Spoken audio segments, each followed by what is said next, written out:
10นามสกุลในลาวที่มีสมาชิกครอบครัวหลายที่สุดในประเทศลาว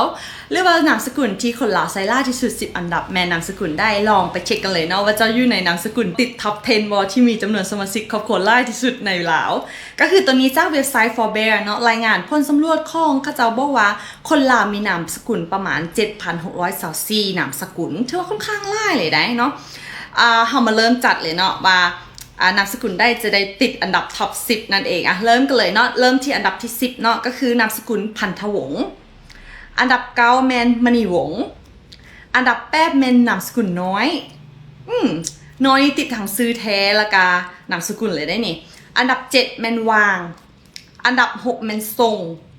อันดับ5แมนธรรมวงศ์อันดับ4แมนลีแล้วก็มาฮอตท็อป3เนาะก็คือนามสกุลที่คนลาวใช้หลายที่สุดหรือนามสกุลที่มีสมาชิกครอบครัวใหญ่ที่สุดในประเทศลาวเนาะ3อันดับนั่นก็คืออันดับ3ก็คือนามสกุลยางอันดับ2ก็คือนามสกุลจันทวงศ์และก็อันดับที่1ที่ของแซมตามคำสุภาษิตลาวที่บอกว่า